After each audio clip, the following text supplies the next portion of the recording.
Hello, everyone. Thank you so much for being here.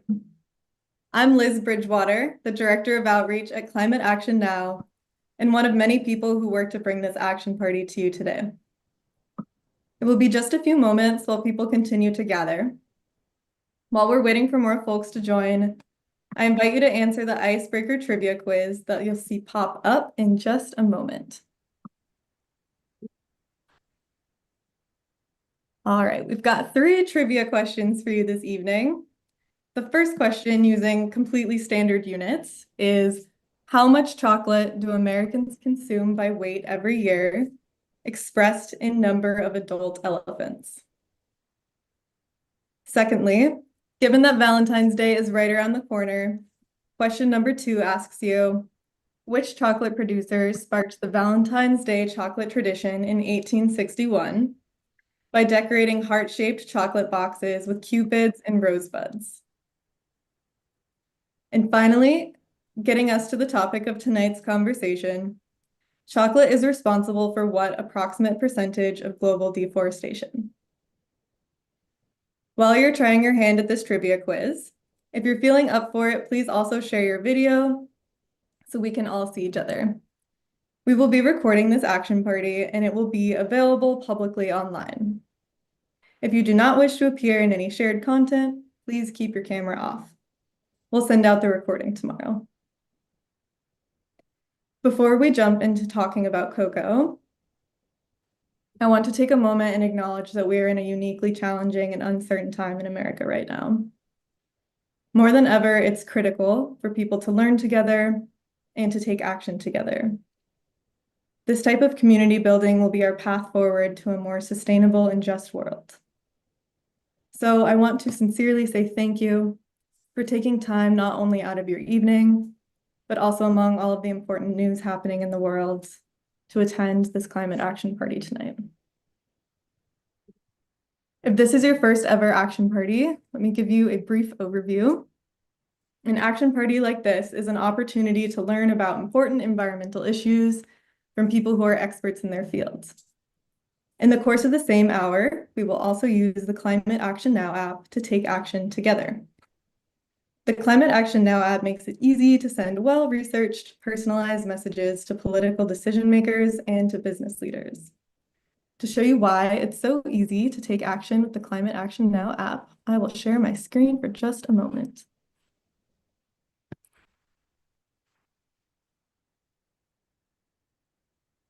All right. So this is an example action like the ones you'll have access to tonight. It only takes 3 touches to take an action. First, you touch Do It Now. Then you choose how you want to contact the decision maker that you're reaching out to. Because the app has your address, it knows who your federal, state, and sometimes even local officials are without you having to do anything. Then you just have to hit send, and you've taken an action. As you take actions, you're going to earn points. As you earn enough points, Climate Action Now will plant a real tree on your behalf. So far, we've planted over 236,000 trees together. Let's share the results of our icebreaker poll now. Kaylee, would you share those results? All right. Hello, everyone. I am Kaylee Beam, Director of Content at Climate Action Now. Let's see how you all did on tonight's quiz. Sharing the results and the answers should be appearing on your screen shortly. All right, so we'll go through one question at a time. For question number 1, the correct answer, as you can see here, is actually 233,333 elephants, which is a bit of a tongue twister, so say that 5 times fast. This translates to approximately 2.8 billion pounds of chocolate each year. So about half of you really, you overestimated a little bit, but the right answer is still pretty impressively large. Number 2, the correct answer for this one is Richard Cadbury, and I have a fun fact for you here, which is that Richard Cadbury is actually known for another major innovation in the chocolate industry, which is producing sweet eating chocolates. So before eating chocolates were invented, cocoa was most commonly used in drinks.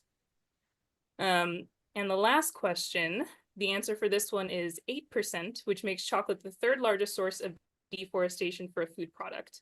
Number two is cattle products, which are responsible for 32% of global deforestation. And the primary offender is palm oil at 34% of global deforestation.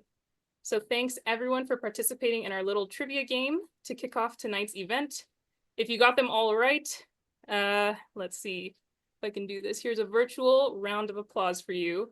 That's very impressive. You either really know your chocolate facts or you're really good at guessing. If you didn't, it's okay. I feel like between the elephant and the Richard Cadbury questions, the odds were kind of stacked against you. But thanks for participating. So before we hear from our all-star panel, I'm going to get you all ready to take some action tonight. So let me just share my screen. And I can see a lot of you actually were able to access the QR code in the waiting room, which is great. All right, so if you're an Action Party regular, you're an old hat at this, and you really don't need me to tell you what to do. But if this is your first time attending, let me walk you through what we're looking at. So this screen is what we call our goal tracker. On the left side, we have this lovely little globe that will iterate and fill in as we take action here tonight. And on the right side is the QR code, which is what you're going to scan to get into the app. So go ahead and take out your phones or tablets, open up your camera app, and point it right at the QR code box on the right side of the screen, under where it says current action. As you're pointing your camera at the QR code, a little yellow bubble that says Climate Action Now should appear. Once it does, just tap on it. And if you don't have the Climate Action Now app already, tapping that bubble will take you to the App Store where you can download it for free. Once you have the app, all you need to do is follow the prompts to sign up, and it will take you right to the Cocoa and Deforestation campaign, which is where you want to be for tonight. So I'm going to give everyone a moment to get in there. If it's not working for you, don't worry. You can also go to your phone browser and type in the link that's highlighted directly under the QR code, where it says can app link / cocoa and climate. That should also take you to the campaign if you have the app, or to the App Store to download if you don't. And if you're still having trouble, that's okay. The campaign will still be open after today, and we'll share detailed instructions in our event follow-up email along with the recording. So once you're in, feel free to take action all event long. Our current goal is to hit 500 actions by the end of the hour, so let's do our best to get there. And that's all from me, so back to you, Liz. Awesome. Thanks so much, Kaylee. Finally, a special thanks for our moderator tonight, Jessica Craven, author of the hugely popular Chop Wood, Carry Water on Substack. Jessica is an ardent champion for democracy and other progressive causes. We'll put a link to Jessica's Substack in the chat. We're going to kick off the night tonight with a short presentation from our panelists. First, I'll invite Jessica to introduce you to our speakers. Over to you, Jessica. Thank you. Hi, everybody. Nice to see you all here tonight. Okay, let me see. We're going to close this out.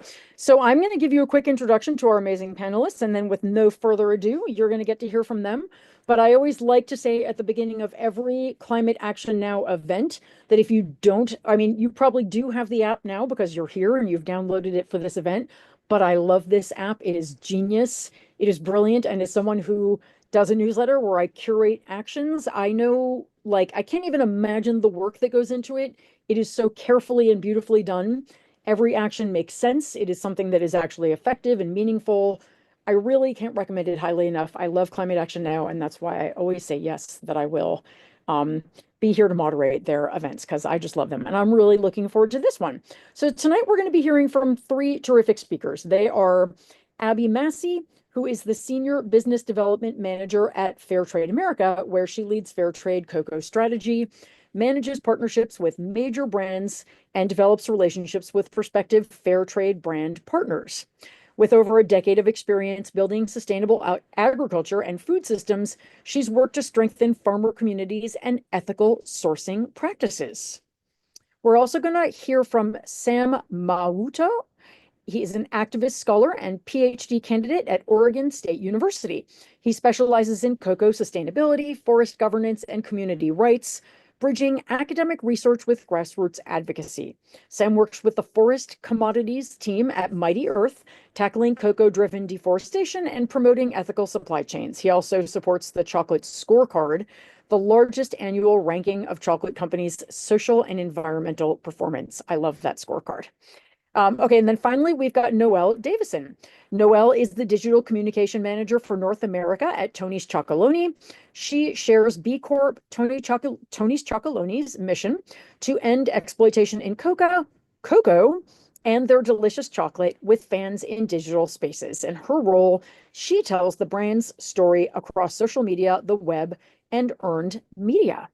And with no further ado, I'm going to turn it over to this amazing panel, and I really look forward to hearing from them as much as I know you do. All right.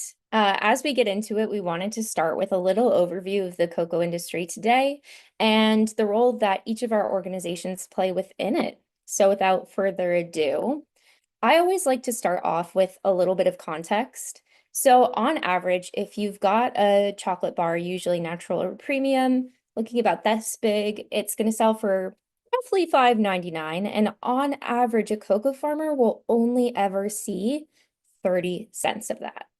That means that, especially for cocoa farmers in Ghana and Ivory Coast, they only make about 78 cents a day, which is not just low by our standards, but is well below the World Bank's extreme poverty line of about $2 a day. As you can imagine, this makes for some really difficult decisions, like whether you want to put food on the table for your family or allow your child to go to school instead of helping on the cocoa farm. To give a little bit of a demonstration of how this ends up happening, I want to start in some very important countries for the cocoa industry. That's Ivory Coast and Ghana. Ivory Coast and Ghana alone produce about 60% of the world's cocoa. That is a massive proportion, especially when we think about things like cocoa comes from a lot of places. South America and Asia. And when we think about cocoa, primarily the world thinks about South America. So these two countries are really pivotal. In these two countries alone, there are about 2.5 million cocoa farmers working today. That's a lot. And part of that is because cocoa farms in West Africa are not like farms in the United States of America. When I picture farms, I picture things like back home in my home state of Washington, sprawling acres and acres of land as far as the eye can see.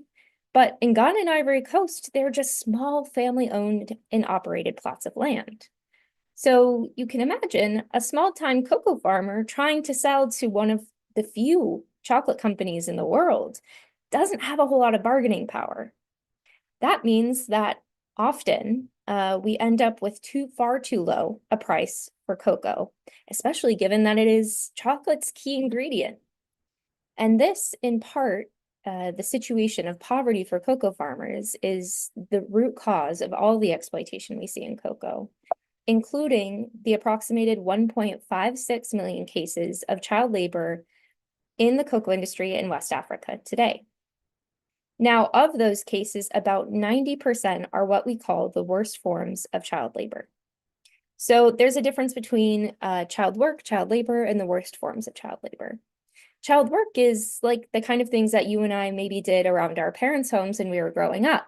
Chores, like taking the trash out or maybe doing the dishes. Child labor means that it comes in conflict with things like going to school, and instead you're working. And the worst forms of child labor means that you're working under dangerous conditions that are not okay. For instance, working with machetes at too young an age, or with pesticides that are known to cause cancers. Additionally, the cocoa industry is also responsible for a massive amount of deforestation. In Ghana and Cote d'Ivoire, 80 to 90% of forests are already gone, and cocoa is responsible directly for about a third of that deforestation. Now, I'm going to pass it to Sam to speak on that a little more.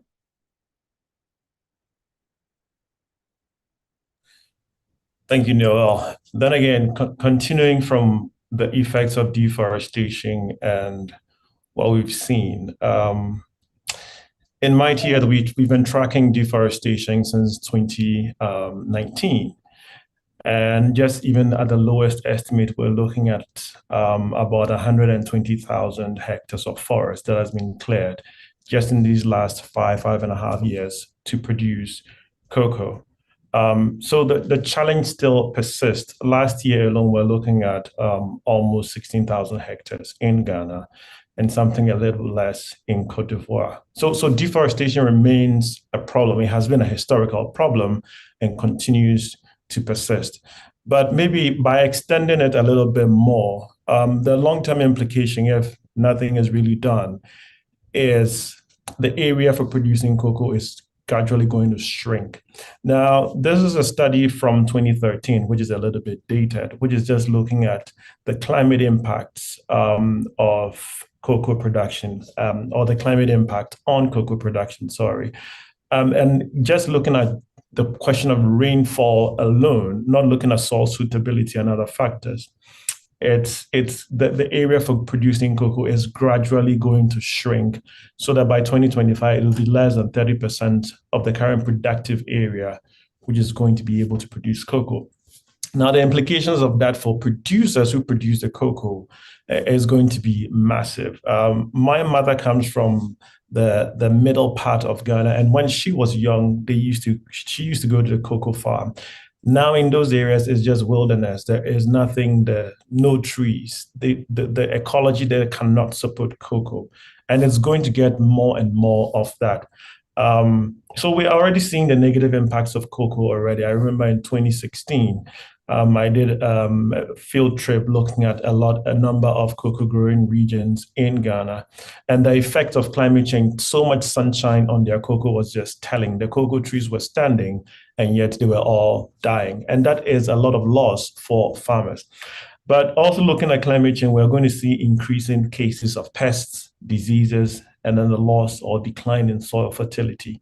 So all these are compounding factors which negatively impact the producer or the farmer. At the same time, too, because we're having a lot of pests emerging, farmers need to combat with pesticides and all sorts of treatment. And trust me, that these pesticides are quite expensive. How they are managed on the farms are also sometimes a little bit problematic. Then again, as Noel explained to you, these farms are small plots. When somebody is going to spray their farm, they don't put any notice to say, hey, this area has been sprayed, so avoid it. In fact, you have to go through somebody's farm to get to your farm.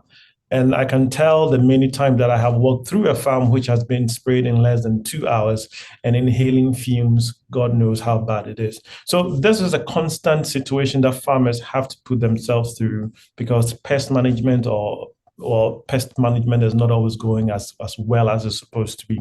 One other factor you're going to see across West Africa is the case of aging farmers. A lot of young people are turning away from cocoa farming because it is not productive, or it is not productive for them. Or let me put it, it's not profitable, which means that it's only the old folks who are now holding on to cocoa production, which means that in the next couple of years, it may be very difficult for the young ones to be really incentivized to continue producing cocoa. So the farms are old, they are running out of fertility, the farmers are old, they are getting weaker. So it means there is a labor pressure, and then there is also the question of soil suitability for producing cocoa.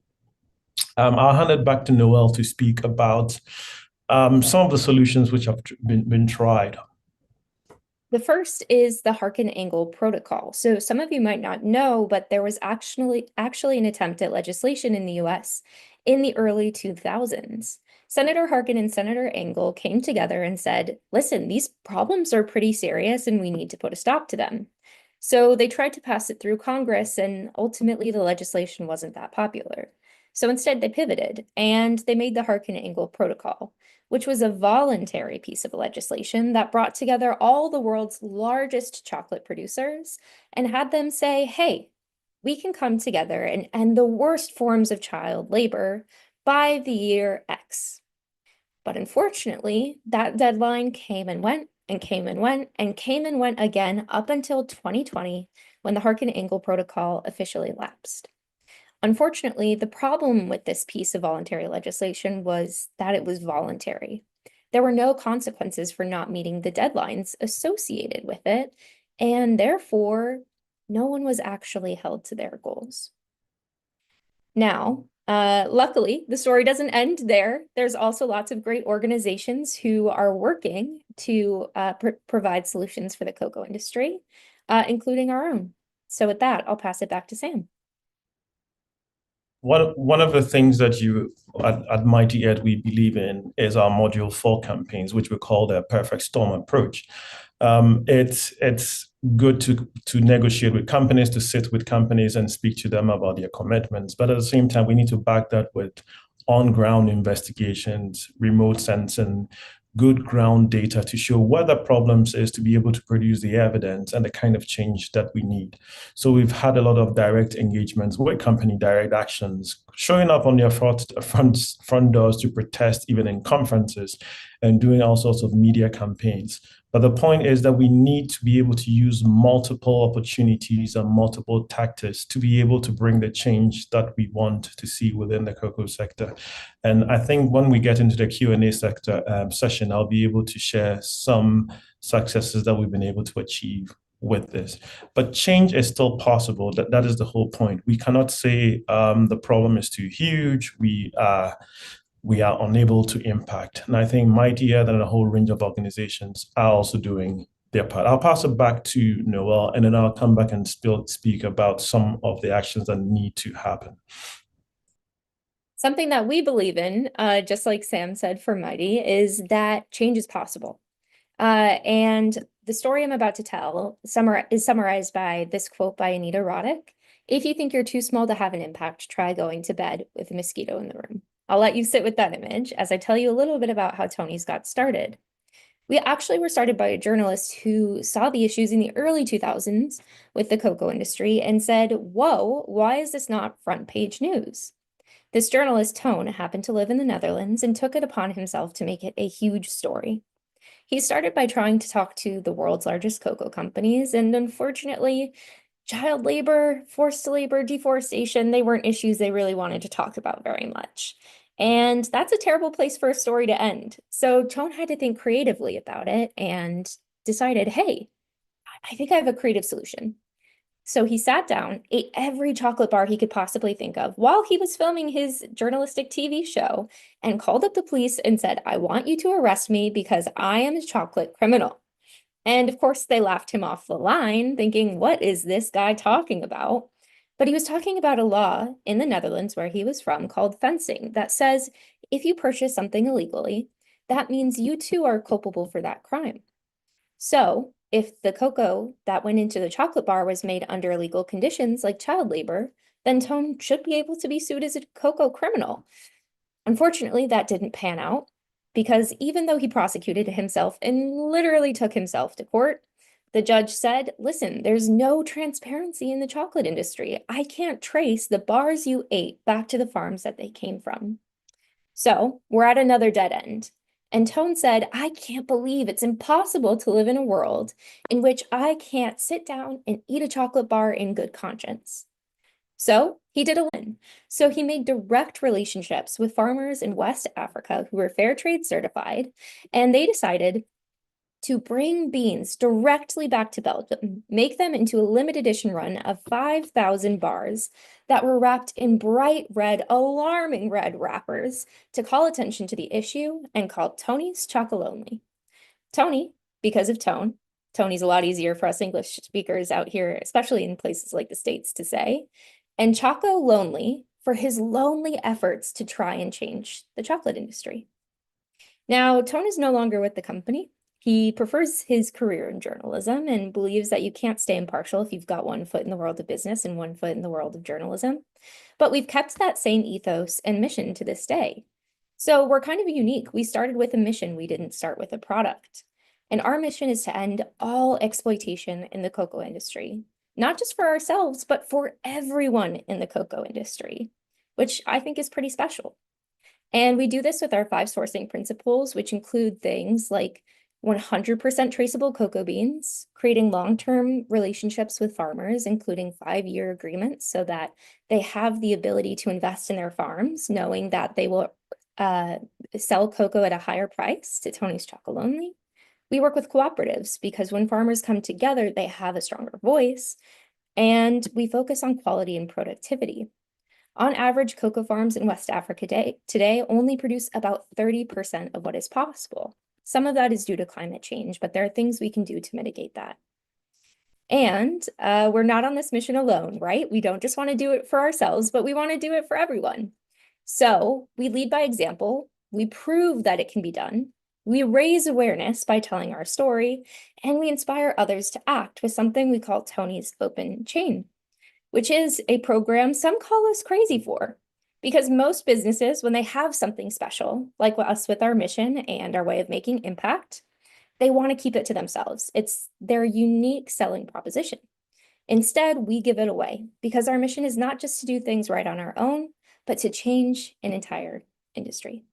So that's a little bit about Tony's. And with that, I'll pass it on back.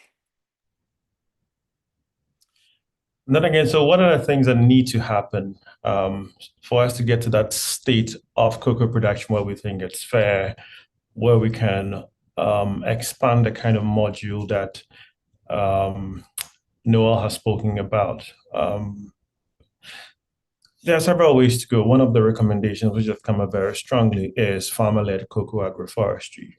Then again, I'm trying to distinguish between agroforestry, which is provide trees or tree saplings to farmers to go plant, and calling that agroforestry, to something which is more intentional, which is more deliberate, because there is a historical deforestation problem which needs to be addressed. And that is what I call a farmer-driven cocoa agroforestry. That's one of the best means to mitigate the impacts of climate change and to make sure that farms are more resilient. At the same time, so we need to empower farmers and farmer organizations. When you look at the food chain within the cocoa political economy, the farmers are at the bottom of the bottom of the bottom. They are no lower than the bottom you can describe. We need to really empower them to be a more effective actor within the negotiations and discussions within the cocoa frame. There is a policy window since the last 2 years or 3 years where we're discussing cocoa reforms. And we're seeing the increasing role that farmer voices can play in reshaping the cocoa industry that we want. Then again, I've been looking at the comments, and a lot of you are conscientious consumers. You are consuming ethically. And I think that is what we need to greatly upscale. A lot of you are aware of the chocolate scorecard, which we may touch on later, but at least it gives us a sense of the kinds of places where we can make conscious decisions or make conscious contributions with our dollars. If we continue supporting companies like Tony's and some of the best performers to do well, it will inspire others to follow that. And we believe that if what Tony's are doing is just the floor, it just becomes the standard, then like a rising tide, it's going to rise everybody and make the sector more ethical. One of the things that one of the investigations we did last year, a couple of companies said they investigated the cases of deforestation, but they have no trail or no means of actually proving that they've actually investigated our claims. They send back the usual PR, the well-edited PR responses. Our companies are ethical. We have a sourcing code that we do such and such and such, which is very, very generic and not directly responsive to emerging complaints. So one of the things that we have been pushing since late last year and onwards is that companies need to have a grievance log, where every grievance which is raised either by consumers or by activists, they take it serious because they mean business, and then they can investigate and make changes in their system. That is the only way we can see progress happening. Then again, Tony's Open Chain is one interesting module which I got to know about it just 2 years ago, and I think it's wonderful that they open up for other companies to emulate or to join. And I think it's very important. You never know if you can't trace the origins of your cocoa. How can you say it is sustainable? And that is a big problem that needs to be addressed. Then again, when we talk about fair benefits to farmers, we need to see that increasingly happening. In Ghana and Cote d'Ivoire, we've seen, despite the sharp climb in global prices of cocoa, somewhere last year it went up to almost $11,000 or $12,000 per ton. And yet, when I was out in the field in the summer in Ghana, there was a big disconnect. They see the prices on the global level so high, and yet in their pockets it's so little, and they're still being affected by pests and diseases and bad weather. So that disconnect needs to be bridged in a sensible way, or in a way that makes sense to farmers and also rationalizes where they are so that they can see development happening in their world. I think this is what I have to say now, and I think I'll pass it on to Abby. And I hope in the discussions we can come back to some of these points. I'm actually going to jump in really quick just to celebrate because we blew our original goal right out of the water. So I'm going to be bumping it up. I think I'll go with 1,100. So let's see if we can get there too. Great work, everyone. Thanks so much.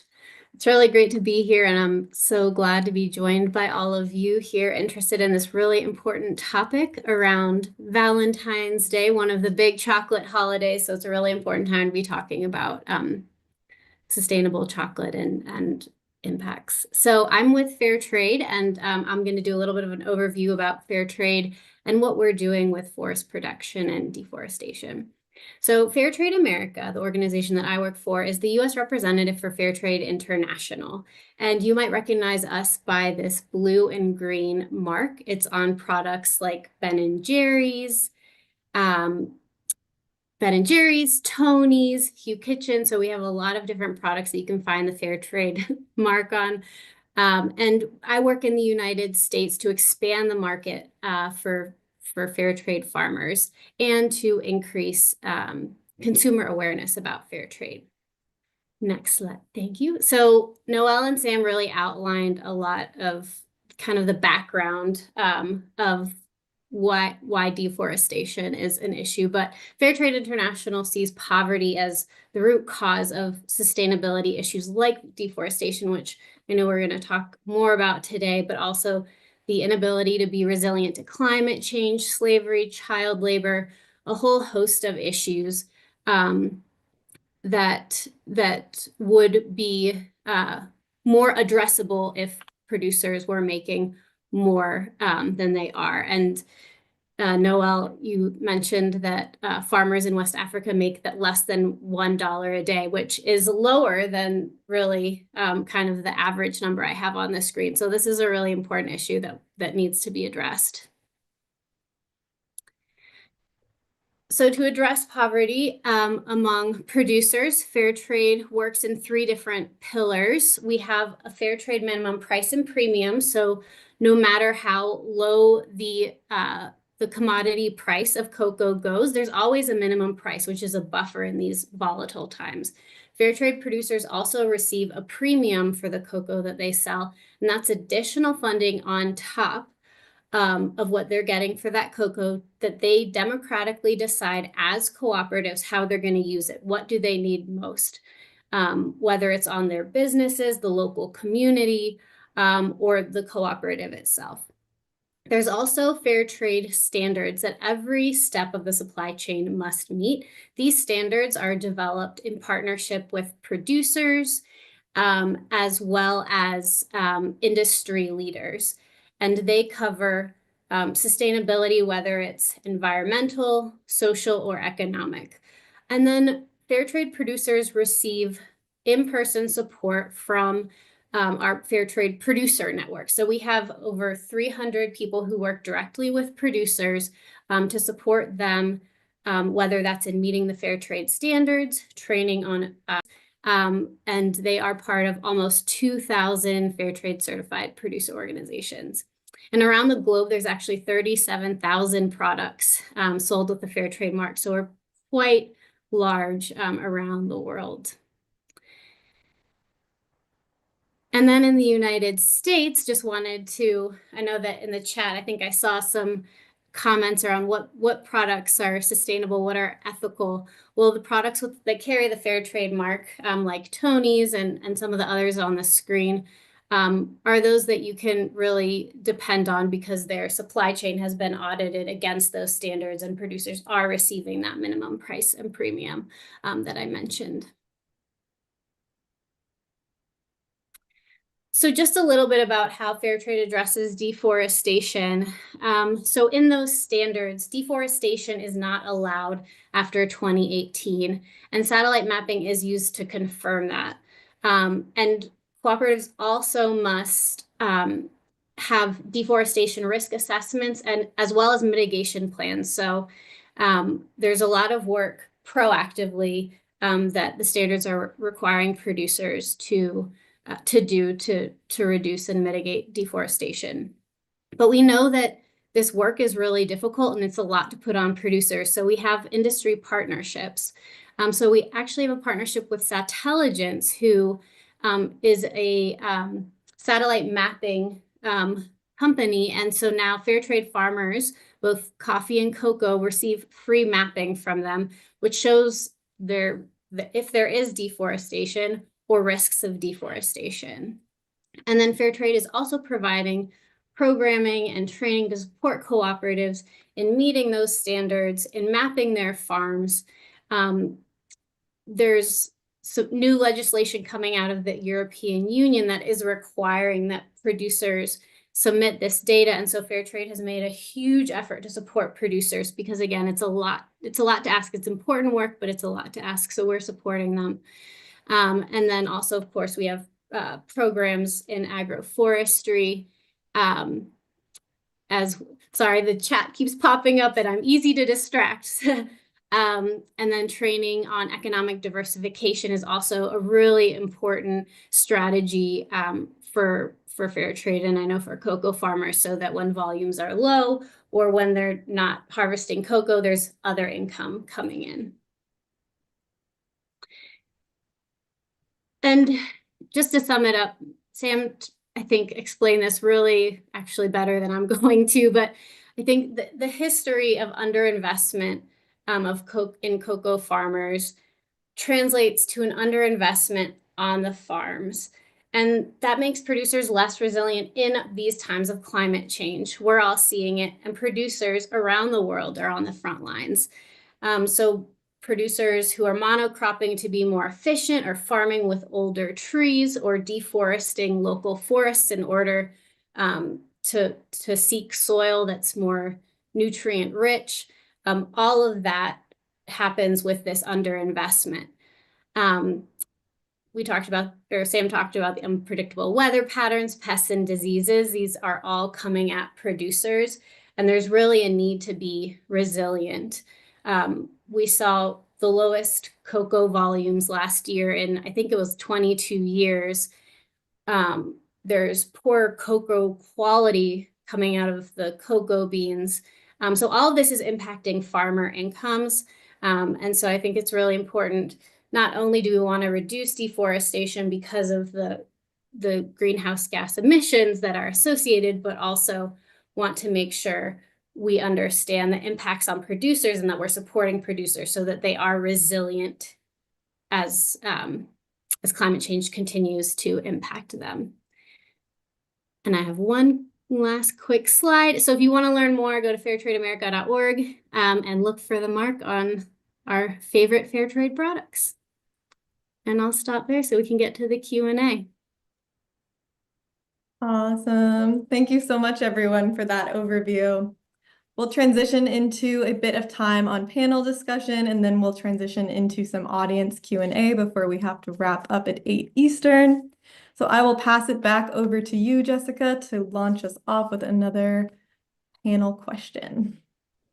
Okay, great. We'll do just a couple, and then I think we're going to move over to your questions. Let's see, and maybe you guys can sort of decide who wants to answer these. Is there an emerging alternative to cocoa that could offer more economic stability for farmers? Sam, do you want to take that? I don't know. Do you have an answer on that?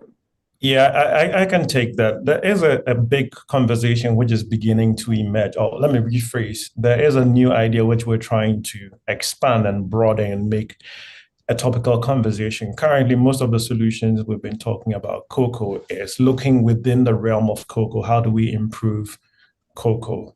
But some of us, like me and a few of our radical friends, we believe that we need to look beyond cocoa to find a solution. If the problem is rural development and the farmer, then it means producing cocoa should be one of the options that farmers should be considering, and not necessarily always be locked into the idea of producing cocoa.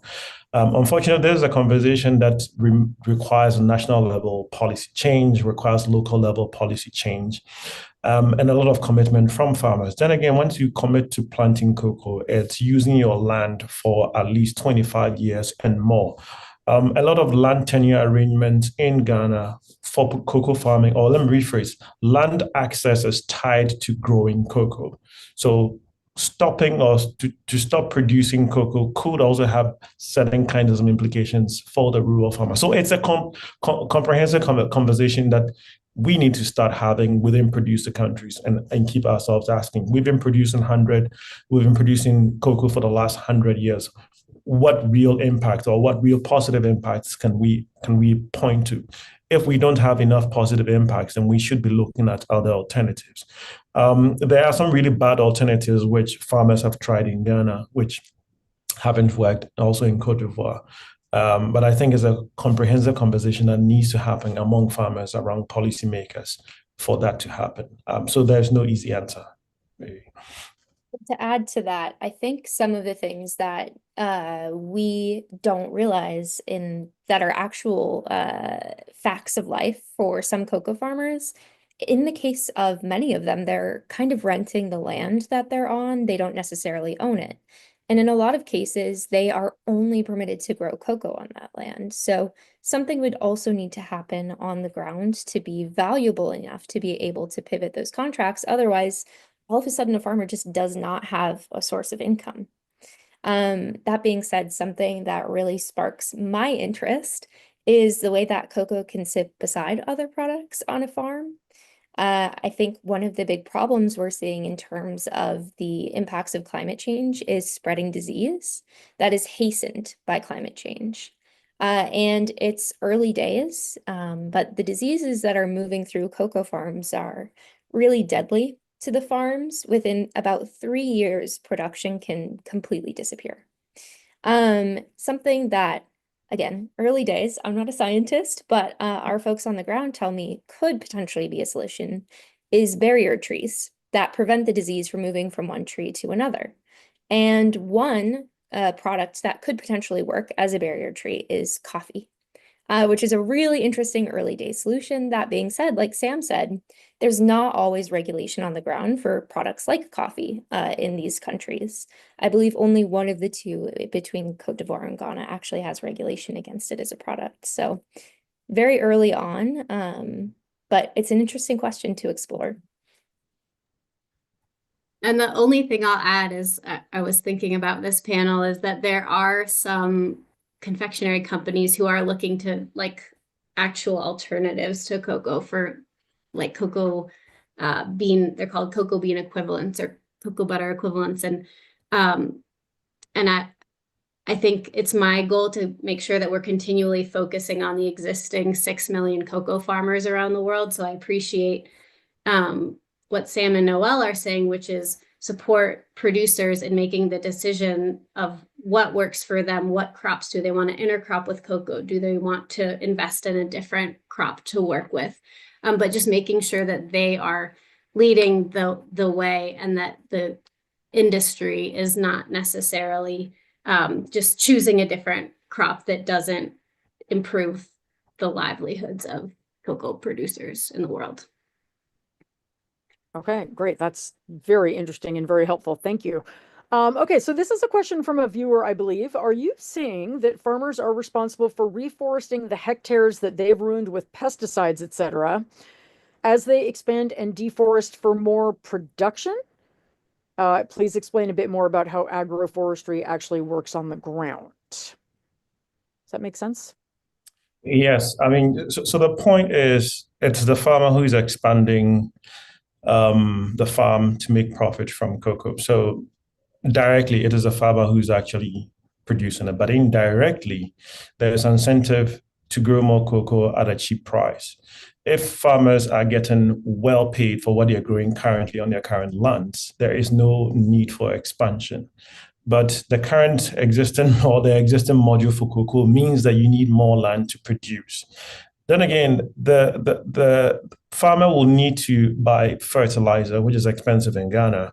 They need to get all sorts of other things so that they can grow their cocoa on those same existing lands for a longer time. But if you expand your farm, all you need to do is burn the forest a little bit, clear, plant. Within 3 years, you have prime fertile land to produce. So the cost of that is far lower than continuing to reinvest in an old and aging cocoa farm. So that is one of the reasons for continued expansion.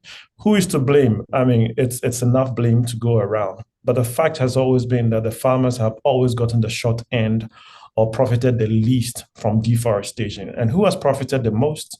All these legacy cocoa companies have profited. So when I talk about restoration, it's not a question of just the farmer. The farmer is the one on the ground doing all the planting. But at the same time, a lot of these legacy companies need to go beyond just here's a tree, go plant. That is agroforestry. No, it needs to be more intentional, more deliberate.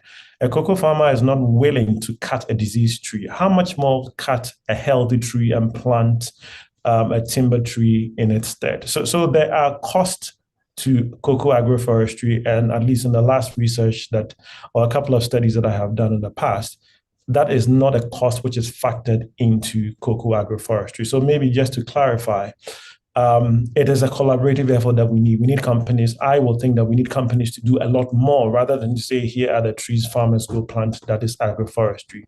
And then again, to about integrated pest management, we need to really, really advance. The challenge is that you have small plots in Ghana. The land is very fragmented. Control over those plots and how they are managed for pests will vary from farmer to farmer. But I think there are national processes which are coming in, which will standardize the application of chemicals, which will make sure that they are a bit more safer. We have organic cocoa, which is also beginning to catch up in some parts of Ghana. And I think we need to upscale those modules. So no, I'm not blaming the farmer. I'm blaming the farmer for doing it directly, but of course there's a lot of pressure on the farmer to expand because that is where he's going to get his profit from.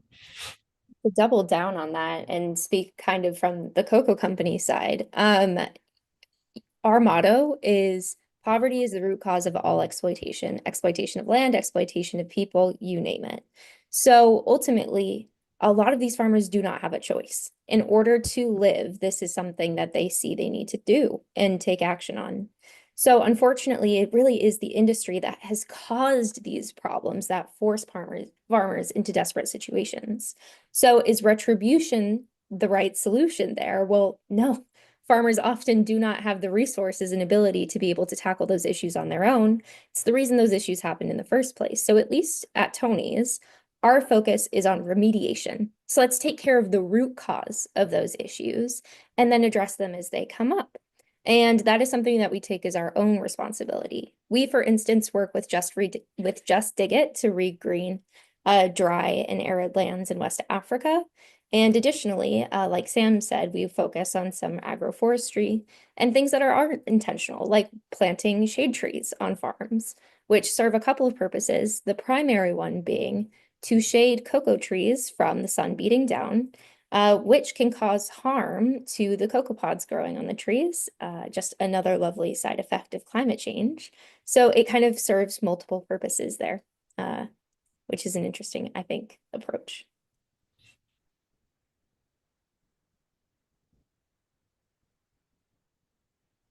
Okay, I was just waiting to see if anyone else wanted to add anything. Okay, let's see. We have another question, and thank you for those great and really thoughtful answers. This person says, my impression is that the chocolate scorecard is based on self-reported surveys. In other words, the ranking system is based on how the companies describe themselves. Is there a way to ensure that data are accurate? Abby, do you want to start on this one, or does anyone have a thought on this? I can speak on it. Yes, Sam, you're the chocolate scorecard guy. Sorry. Then again, it's based on company self-reporting, and it's based on their publicly available information.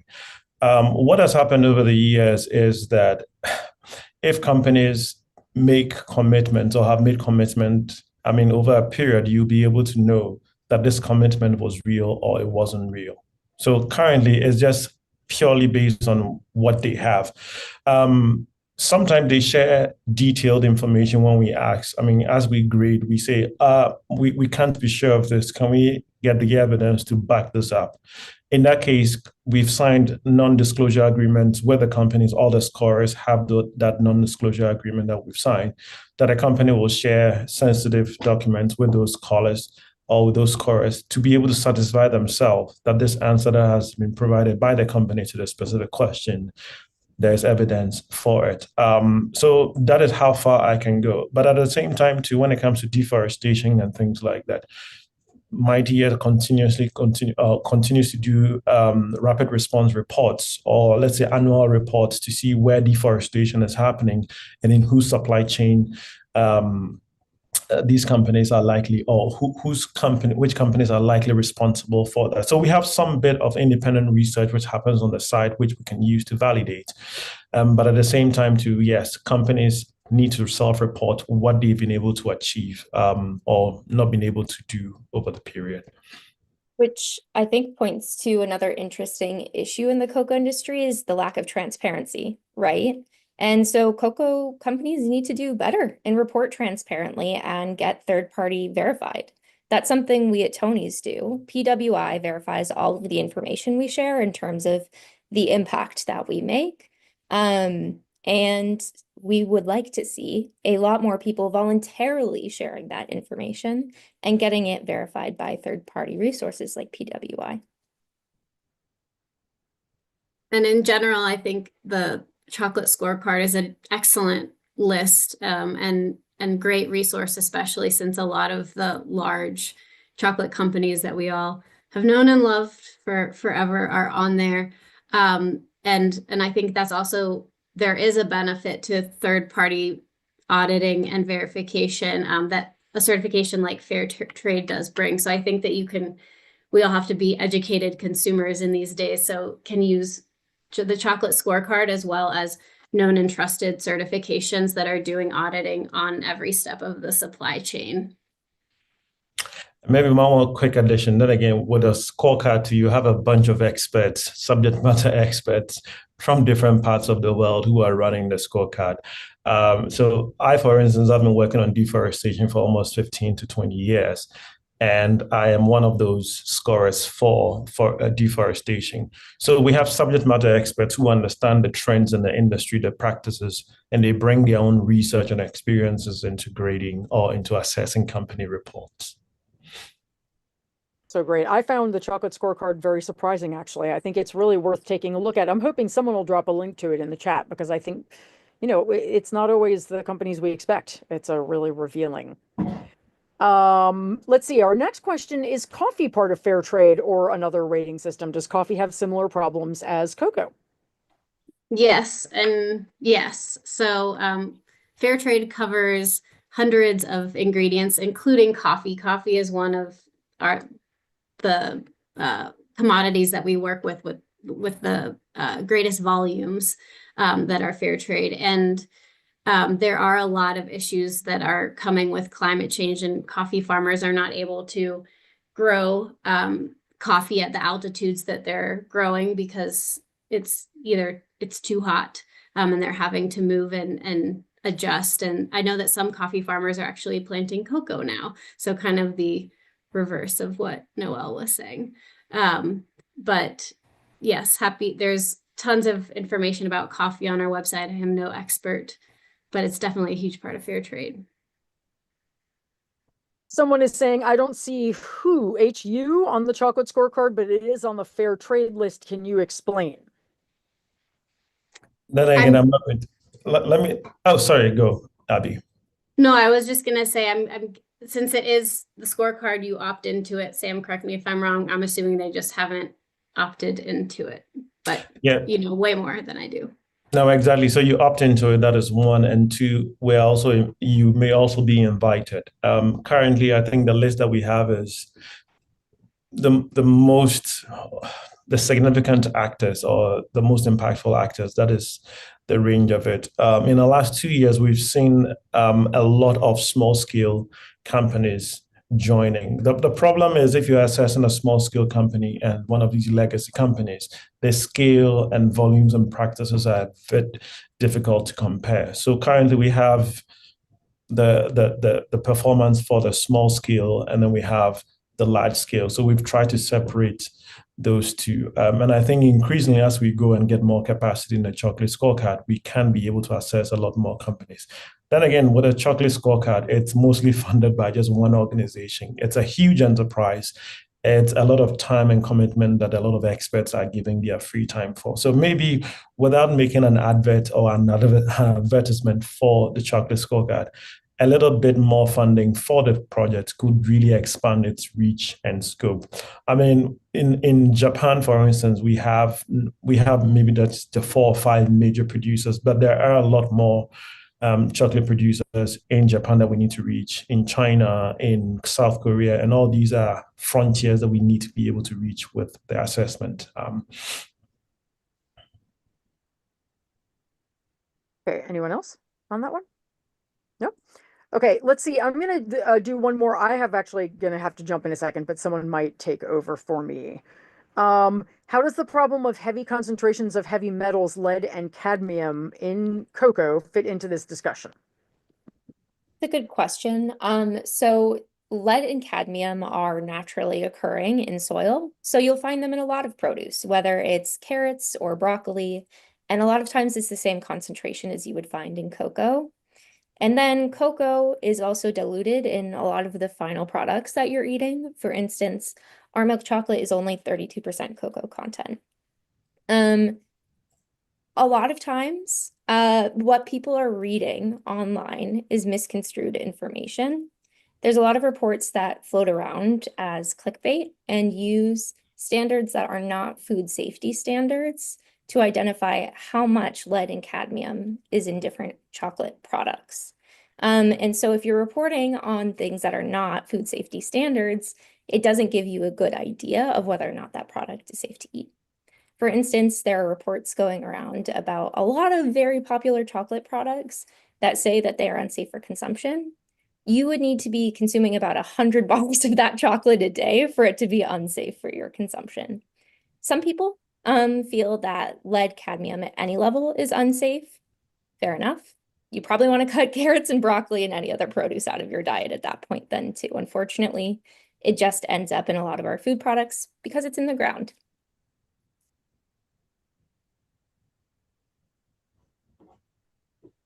Then again, maybe just a quick addition. In the last 5 years in Ghana, we are seeing a lot of cocoa farms being converted to illegal mining pits. So mining has become a major issue within cocoa production. Not just a threat to cocoa production, but just to the entire landscape, to water bodies, much broader conversation. The links between the heavy metal from mining and cocoa has been talked about. I unfortunately not the expert matter on chemicals to understand the relation between the two, but we know definitely that if all these water bodies are getting poisoned, they will have some effects on cocoa. There is a lot of fight in Ghana to address it and in Cote d'Ivoire to address it. But I cannot say with certainty where the barrier is or where the transfer happens between cadmium and the tree and the pots.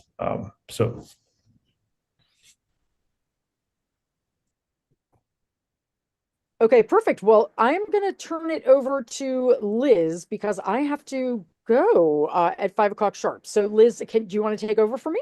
Yes, definitely. And thank you so much, Jessica, for being here All right, today. you guys. Amazing conversation. Thank you. Appreciate it. Thank you, Jessica. Awesome. Great We've job. only got 1 minute left, so I'm going to do us our final wrap up in the last few minutes. I'd like to share a final thanks to all of our speakers for this engaging conversation tonight. And thank you to everyone who joined the action party tonight. If you like what we're doing in these climate action parties, please consider becoming a Climate Action Now supporting member for as little as $4.95 per month. That brings us to the end of the action party tonight. To all of our speakers, you are welcome to join our optional debrief in the breakout room named panel. Otherwise, thank you so much everyone for attending and have a good night.